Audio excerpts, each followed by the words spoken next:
The school week. It's February. The weeks are flying by. So I thought it wise to pause and focus on the school week because it's a precious unit of time which teachers, learners, and principals use to plan, to optimize, and to achieve productivity goals. I was inspired by the title of Oliver Burkeman's global bestseller, 4,000 Weeks, Time Management for Mortals. That's the average human lifespan. I'm on week 3845, by the way. So I plan to make the most of my remaining few weeks. That got me thinking about the school week. And there are only 40 of those in a school year.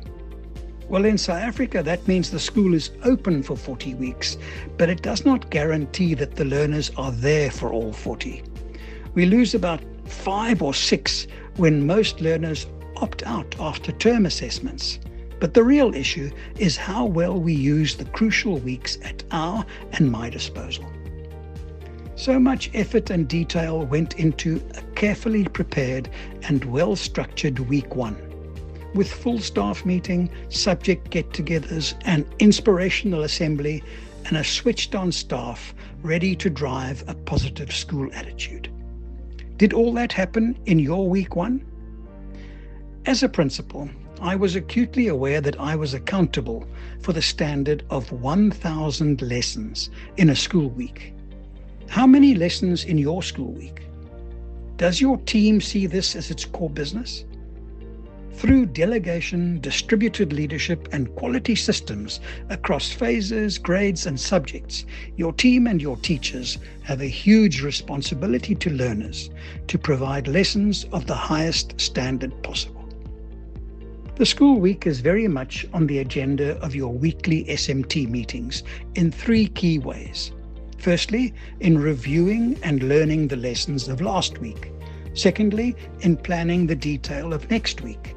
And thirdly, in refining every day of the present week as it tries to stay on track despite headwinds from every direction. Monday provides the opportunity of a fresh start with renewed energy and motivation. Urge teachers to start strong with positive greetings in every classroom. Use that morning energy for core literacy and numeracy catch-up. Last-minute planning that should have taken place the previous week often happens on Monday. A growing number of schools set aside Mondays for academic activities after school, mainly because it's not a popular day for sports fixtures. Teachers tend to pack in as much as possible on a Monday. It's true, too, that Mondays and Fridays are sometimes lost as terms start and end, and as long weekends swallow up one or both. According to a Journal of Applied Technology survey of high-tech employees, Tuesday had the lowest absentee rates and is regarded as the most productive day of the week. Like every good teacher, you build on a Monday. The challenge is to ensure the productivity and attendance of every day. Wednesday is a midweek pivot, regarded by some as klein Saterdag, probably meaning time to braai. Avoid overload and take the time as a teaching team to refine plans. Again, time to reflect what's been done and what's still on the list.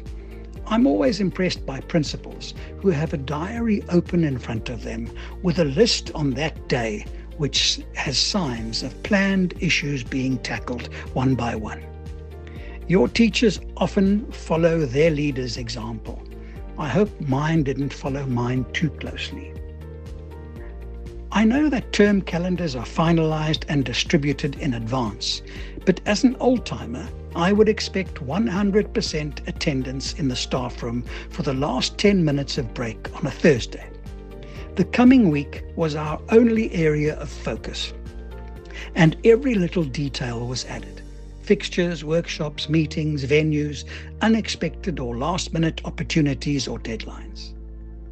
Friday is everyone's favorite day. Hopefully, we can look back with satisfaction, celebrate the week's small wins, and tie up loose ends. Fridays can be chaos for various reasons, But how a school makes the most of the last day of the week usually depends on the personal influence of the school principal on teachers, learners, and community.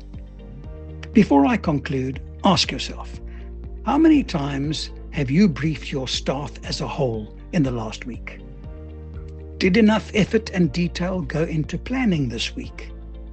How many teachers have you interacted with on a one-on-one basis in 2026?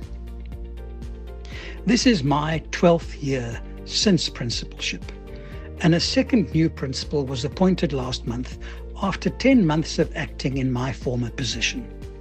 She had enough time to learn that she loved the challenge of school leadership and that staff and community supported her fully. But she conceded, I was taken aback by the unpredictability of every day. You know it only too well. No week works perfectly. That's why a week needs to be managed and refined every day by a great deputy and a committed team. Good luck next week.